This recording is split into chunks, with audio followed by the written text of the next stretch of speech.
2021. Une année riche en événements et c'est l'occasion pour nous de revenir sur ce qui a marqué l'actualité de ces 12 derniers mois en Afrique.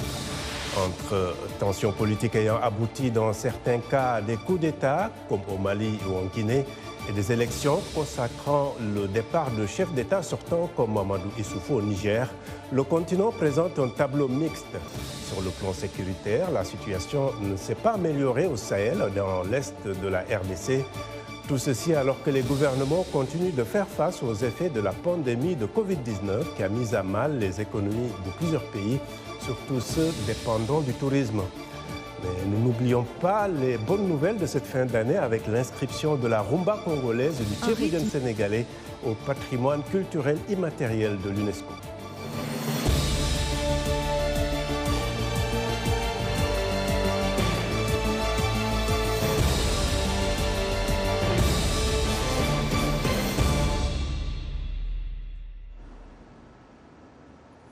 Voilà, et nos invités pour cette première partie de ce Washington Forum spécial. À Ouagadougou, nous avons Lamine Traoré, correspondant de VOA Afrique au Burkina Faso. Dans l'est de la RDC, à Goma, Zanem Neti Zaidi, notre correspondant sur place. Et ici, en studio, avec moi, Idriss Fall. Idriss Fall, vous êtes rédacteur en chef ici à VOA Afrique. Alors, merci à tous d'être avec nous. Je démarre avec vous, Lamine. Le Burkina Faso, à l'image du Mali et du Niger, a été frappé par une vague d'attaques djihadistes faisant plusieurs victimes et poussant des milliers de personnes vers l'exil. C'était une année difficile pour le Burkina Faso, n'est-ce pas? Bonjour Abdourahmane Dia, bonjour à Fall et bonjour à tous les invités. Oui, et effectivement, comme vous l'avez dit Abdourahmane Dia, la situation n'a pas évolué sur le plan sécuritaire au Burkina Faso, mais aussi au Sahel. Mais pour le Burkina Faso, c'est une année 2020 particulièrement difficile, très difficile sur le plan sécuritaire. Vous avez suivi.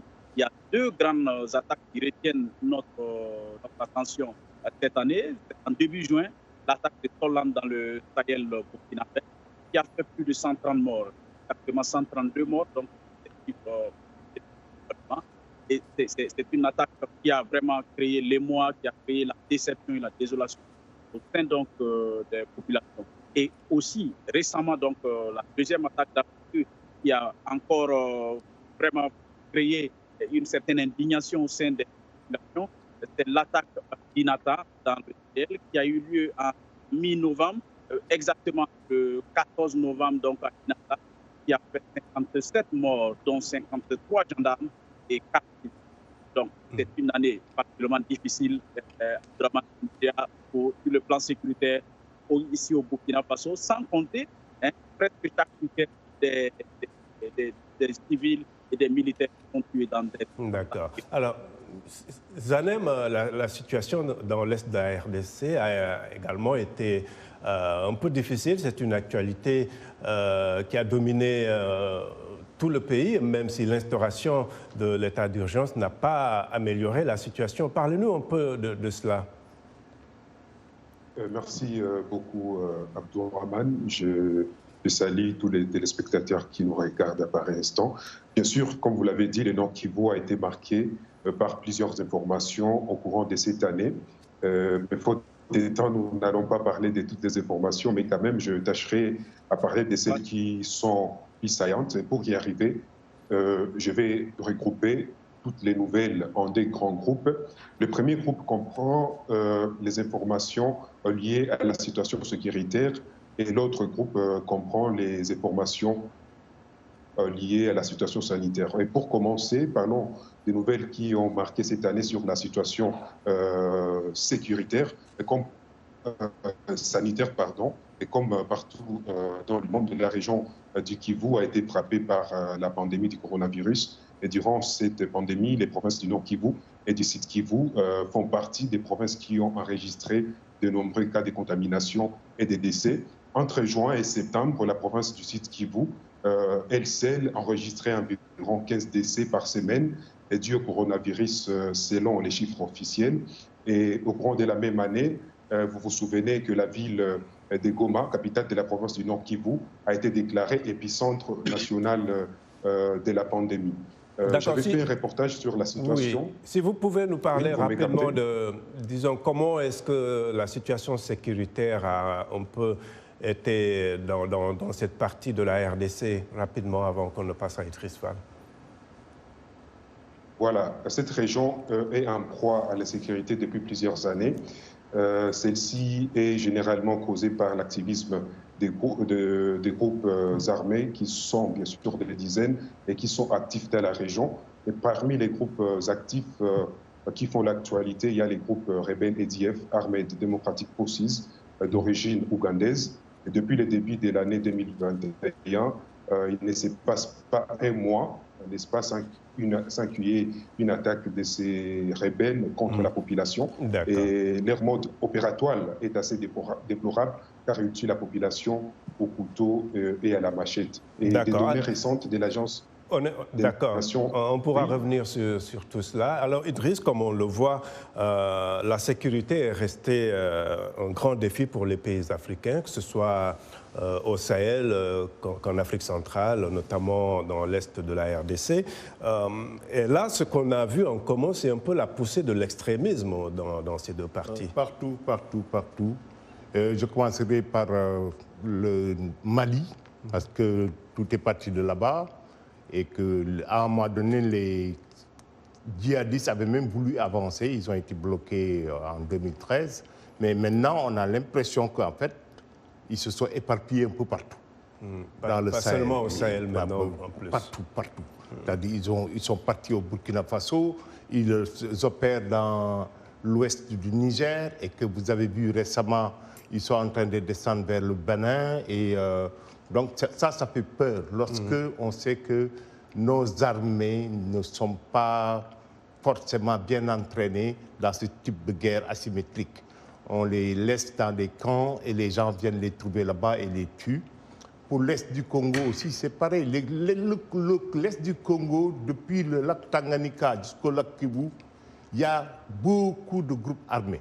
Il y a autant de groupes armés que d'arbres dans la forêt équatoriale dans l'Est du Congo. Et depuis, on parle plus des ADF en ce moment. Même avant les ADF, Zaidi Zadem pourra le dire.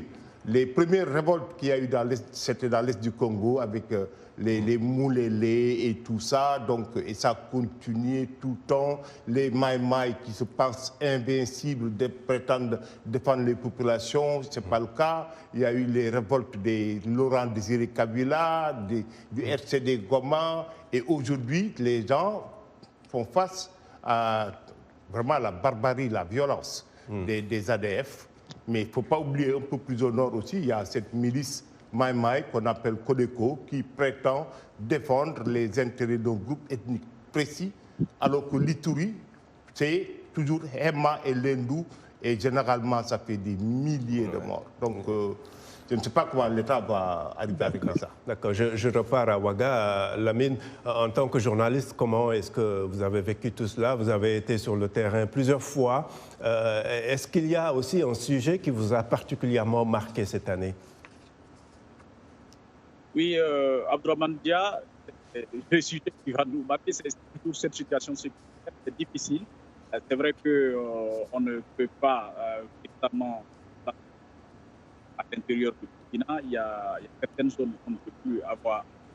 Ce qui m'aura marqué durant cette année 2021, c'est que malgré ce contexte difficile, le pays a pu tenir une des plus grandes manifestations du continent, qui est le FESPACO. Le FESPACO, tout à fait.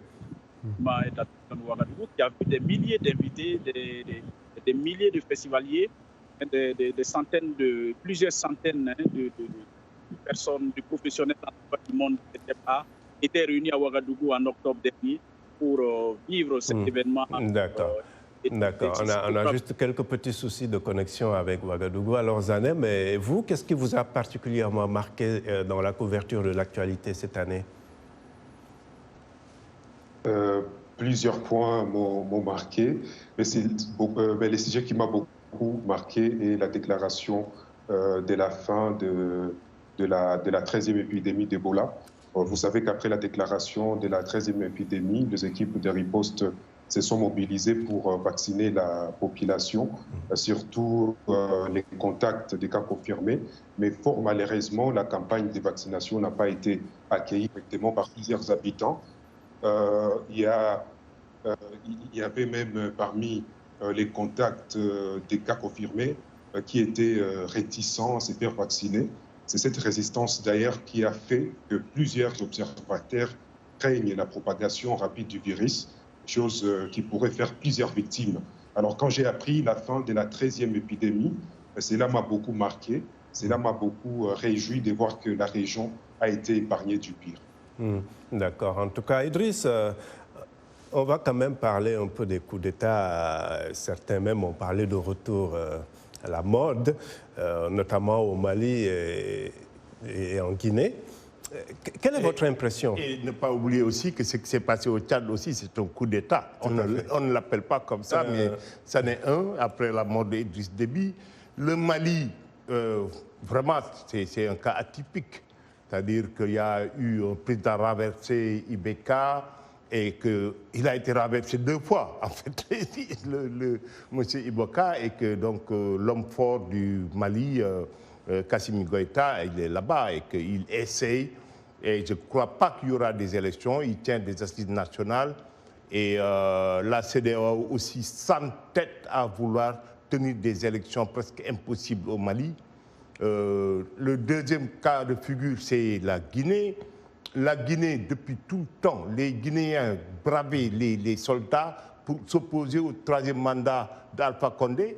La CEDEAO était bien là, elle n'a rien dit. L'Union africaine était bien là, elles n'ont rien dit. Et que donc, c'est la conséquence de ça que M. Alpha Condé a été renversé. Ce ne sont pas forcément les mêmes cas. Chaque pays est différent, c'est sûr. Mais les coups d'État reviennent, qu'on le veuille ou non. Il y a quand même quelques éléments de progrès. Le Niger, qui est le pays qui fait face à 2 fronts, le front du sud-est à Difa avec les Boko Haram et le groupe État islamique là, de l'autre faction, et lutte aussi dans l'Iptako où il y a des attaques meurtrières là-bas. Ce qui m'étonne quand même pour toutes ces attaques, rarement j'ai entendu une revendication, très rarement. Nous, on a supposé que c'était le groupe État islamique au Grand Sahara dont on a annoncé que son chef a été tué, Abou Adnan al-Sahraoui, mais les attaques continuent. Au Niger, au Mali, au Burkina Faso, mais rarement j'ai vu ces attaques-là revendiquées. D'accord. Alors, Idriss, nous avons peut-être 1 minute avant de vous laisser partir. Vous êtes un des responsables de la rédaction. C'est peut-être, je dois profiter de l'occasion pour vous demander de dire un mot à tous ces correspondants qui, malgré les conditions sécuritaires et sanitaires difficiles, nous ont permis de couvrir l'actualité comme on a pu. Absolument, absolument. Bravo à Lamine, bravo à Zanem, bravo tous les autres correspondants qui sont éparpillés en Afrique, parce que vraiment, on a tout le temps été là pour couvrir les informations et c'est grâce à eux. Donc, vraiment, merci, merci, et on leur tire la chandelle, quoi. Et on vous souhaite aussi à tous et vos familles une excellente année 2022. Et pour finir avec une note gay, allez, au Congo, Arsène va danser la rumba, au Sénégal, ils vont manger du tchéboudienne. On va manger du tchéboudienne, d'accord. En tout cas, merci beaucoup. Alors, merci de rester fidèle à VOA Afrique. Washington Forum revient après une courte pause.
Voilà, heureux de vous retrouver pour la seconde partie de Washington Forum et nous accueillons à présent deux reporters très dynamiques qui ont également couvert une variété de sujets tout au long de l'année. À Dakar, Alison Lekogo-Fernandez et à Kinshasa, Anastasie Toudièche.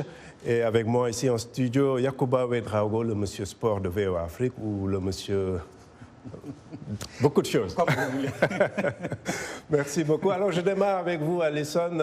L'actualité en 2021 a été marquée par le Covid-19, encore une fois, malheureusement.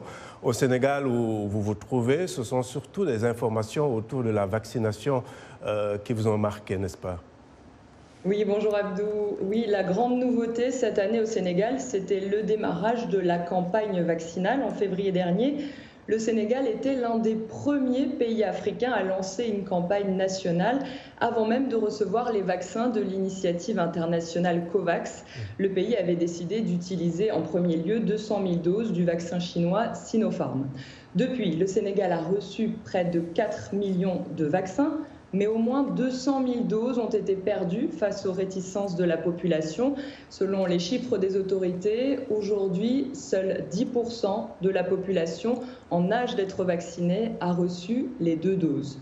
Face à ce phénomène, l'État tente de faire bouger les choses en lançant une campagne de vaccination mobile dans certains quartiers, en organisant des causeries avec des relais au sein de communautés. Mais surtout, le Sénégal espère bientôt produire son propre vaccin. En juillet dernier, le président Macky Sall a signé un accord avec plusieurs partenaires internationaux pour lancer une usine de production de vaccins qui sera hébergée par l'Institut Pasteur et qui devrait voir le jour à la mi-2022. L'objectif est notamment de réduire la dépendance du continent envers l'extérieur, car aujourd'hui l'Afrique importe 99% de ses besoins en vaccins. D'accord. Alors, Yacouba, l'actualité sportive également a été très riche. Pour parler un peu des éliminatoires, on va commencer par les éliminatoires de la Coupe du Monde. Tout à fait, Abdou. 40 équipes réparties dans 10 poules. Et donc, ces éliminatoires dont l'avant-dernière phase a eu lieu en septembre et en octobre, notamment avec ces finales, on va dire, dans certains groupes, avec la consécration des 10 pays qualifiés pour les barrages, ce qu'on appelle les barrages qui auront lieu en mars 2022, et pour désigner les 5 tickets définitifs pour cette Coupe du Monde Qatar 2022. D'accord. Alors, je crois qu'on a Anna. Anastasie, on parlait un peu de l'actualité culturelle à Kinshasa et en RDC. Qu'est-ce qui vous a un peu marqué? Qu'est-ce qui a fait l'actualité en RDC cette année sur le plan culturel?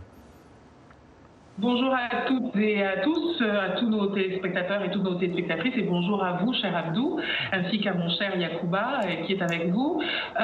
Écoutez, plutôt que de plonger dans une année culturelle qui a été riche en rebondissements, notamment à cause de la pandémie de Covid, j'ai envie de me focaliser sur 2 événements, 2 cadeaux de Noël offerts à la RDC.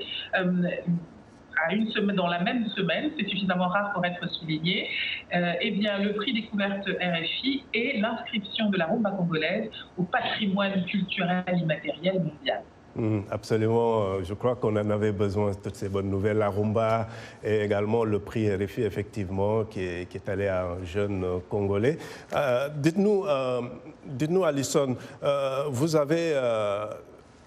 toutes les deux, Alison et Anastasie, travaillaient sur des sujets qui ont non seulement touché les téléspectateurs, qui ont été traduits dans d'autres langues ici à la VOA. Vous avez été marqué, j'imagine, sur le plan personnel par ces sujets. Alison, qu'est-ce qui vous a marqué sur le plan personnel?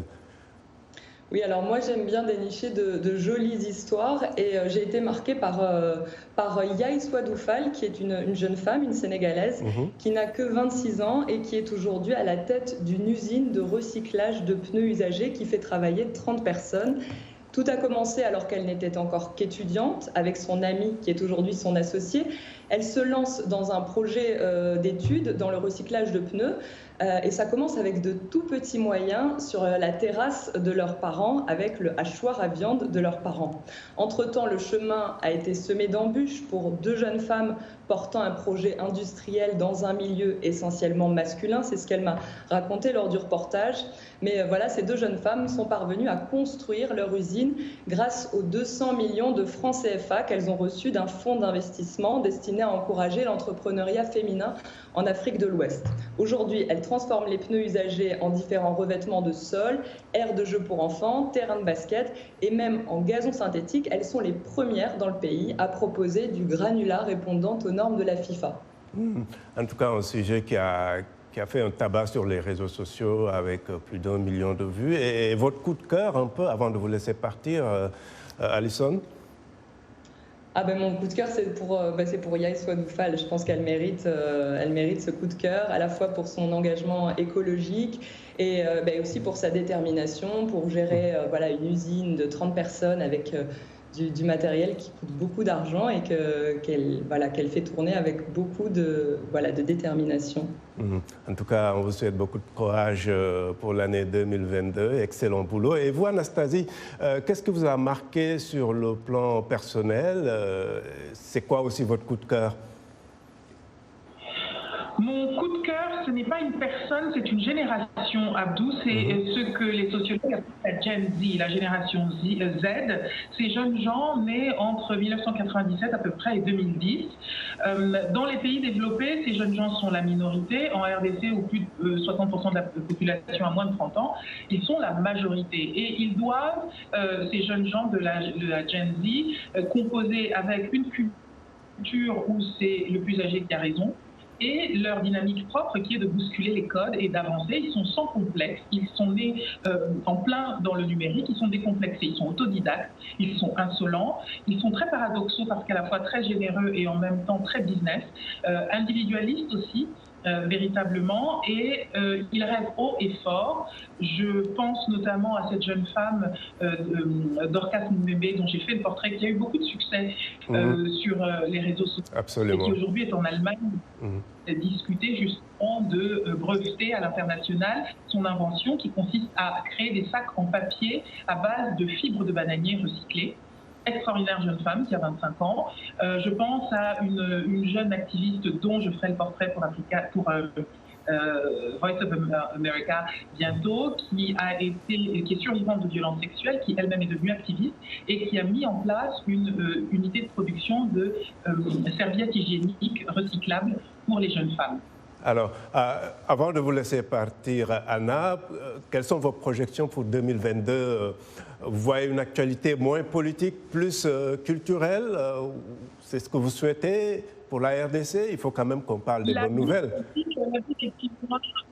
La vie des Quinois et dans la vie des Quinois, la culture et la politique sont intimement liées. C'est pour cela que la victoire d'Alech, le prix découverte RFI Alech, a beaucoup de sens, puisque aujourd'hui, Abdou, pour comprendre ce que vivent les Quinois, les Congolais en général et les Quinois en particulier, eh bien, ce sont les rappeurs qu'il faut écouter, parce que ce sont véritablement des chroniqueurs. Ils frappent fort, ils frappent juste, et le tout avec la musicalité qu'on connaît aux Congolais. Donc, on peut s'attendre à une année 2022 à la fois riche culturellement et riche politiquement. Et les deux sont mêlés avec un peu de censure au milieu, des tensions, des pressions et de l'humour, mais beaucoup de vigilance de la part du peuple congolais lui-même et des artistes plus spécifiquement. D'accord, merci beaucoup Anastasie. Je peux dire sans risque de me tromper que vous manquez à toute l'équipe de VOA Afrique ici, n'est-ce pas Yacouba? Tout à fait, notre Anna. Absolument. Alors, on va terminer, Yacouba, un peu avec le sport. On parlait un peu des éliminatoires de la Coupe du Monde, mais il y a aussi un grand événement cette année, c'est la NBA Africa. Oui, tout à fait, Abdou, la Basketball Africa League qui a finalement eu lieu à Kigali au Rwanda. On se rappelle, 12 équipes de 12 pays différents se sont affrontées dans un contexte difficile lié à la pandémie. À l'arrivée, ce sont des matchs bien sûr de haute qualité, une organisation parfaite avec le sacre du Zamalek d'Égypte devant l'US Monastir de la Tunisie en finale. Et les JO aussi, l'Afrique n'a pas été les JO, peut-être, dont les résultats ont été un peu moins bon par rapport à Rio 2016, mais l'Afrique s'en est sortie quand même avec 37 médailles. Il y a eu des sensations, on va se rappeler de cette première médaille olympique remportée par le Burkina Faso à travers Hugues Fabrice Zango au triple saut. Il y a la Namibienne Christine Mboma qui a arraché l'argent aux 200 mètres, ce qui était énorme parce qu'elle n'a que 18 ans. On se rappelle aussi de ce Tunisien de seulement 18 ans, Ahmed Afnaoui, qui a arraché l'or, surtout l'or, aux 400 mètres nage libre. Alors, on ne peut pas terminer sans parler de la Coupe d'Afrique des Nations qui se joue en janvier. Oui, beaucoup de politique autour du football maintenant, plus de politique d'ailleurs que de football. On espère que ça aura lieu, on espère que les Africains auront droit à cette belle fête, mais il faut le reconnaître, il y a beaucoup de bisbilles et Cameroun, bien sûr, pour la CAN, ça semble un peu maudit quand même. 2019, on se rappelle, arraché à la dernière minute, attribué à l'Égypte. Et cette année encore, beaucoup de bruit. Et ça n'augure pas du bon pour le football africain. Alors, quelle est votre interprétation de toute cette polémique autour de cette fameuse lettre des clubs européens? Je pense que, en fait, c'est une lettre qui exprime tout haut ce que beaucoup pensent tout bas. Je pense notamment aux responsables de la FIFA qui, jusqu'à présent, mettent la pression pour une CAN tous les 4 ans et une Coupe du Monde tous les 2 ans. Et donc, l'inverse, en fait, ça ne rencontre pas l'assentiment, bien sûr, de beaucoup d'Africains, mais il faut le reconnaître, c'est beaucoup d'ingérence. On se rappellera de cette élection du Sud-Africain Patrice Motsepe à la présidence de la CAF en remplacement de Ahmad, la défection du Sénégalais Augustin Senghor, la défection de l'Ivoirien Jacques Anouma, la défection du Mauritanien Ahmed Yahya, et finalement, Motsepe, seul candidat, le candidat d'Infantino qui passe. Et donc, il faut le reconnaître, il y aura beaucoup de pression. Et si les Africains veulent s'en sortir, bien sûr, il faut faire barrage. Pas aussi. Oui, tout à fait. Des suspicions, bien sûr. À tort ou à raison. À tort ou à raison, mais je pense que beaucoup de suspicions fondées de la part de beaucoup de rumeurs qui, de plus en plus, révèlent beaucoup de choses. Et je pense qu'il appartiendra aux Africains, s'ils veulent que leur football soit beaucoup plus exprimé sur les pelouses que dans les couloirs. Il faut beaucoup d'unité. Alors, je sais que vous n'aimez pas les pronostics, mais quand même, en 10 minutes, quels sont les grands favoris de cette CAN? L'Algérie reste la grande favorite de cette CAN. L'Égypte pourrait revenir, mais elle n'est pas très en forme. Le Cameroun également joue à domicile et je pense que les Lions indomptables veulent véritablement remporter cette CAN-là à domicile. Eh bien, je pense l'Algérie d'abord, le Cameroun ensuite. D'accord. En tout cas, merci beaucoup Yacouba. C'est la fin de ce dernier Washington Forum de l'année 2021. L'occasion pour moi de vous remercier, en tout cas, remerciez-vous les fidèles auditeurs et téléspectateurs. Merci à nos télépartenaires sur le continent, à tous ceux qui contribuent chaque semaine, semaine après semaine à cette émission, nos correspondants, nos confrères de la rédaction. C'est surtout l'occasion de remercier ceux qui travaillent directement et régulièrement sur cette émission. Je commence par Salwa Diafari, qui a été la productrice exécutive de VOA Afrique depuis quelques années et qui va donc diriger toute la division Afrique de VOA. Merci à Gabi Dorsil pour sa vigilance sur le contenu éditorial de Washington Forum et des autres programmes. Il y a aussi Lionel Gaïma, le producteur de cette émission, pour son professionnalisme. Blanche Sanou, qui est également productrice à VOA Afrique TV. Georges Léonard Sagnon, toujours au rendez-vous au prompteur, et à Trésor Matondo pour les montages. Nous espérons que vous serez encore nombreux à nous suivre en 2022. À très bientôt. Au revoir.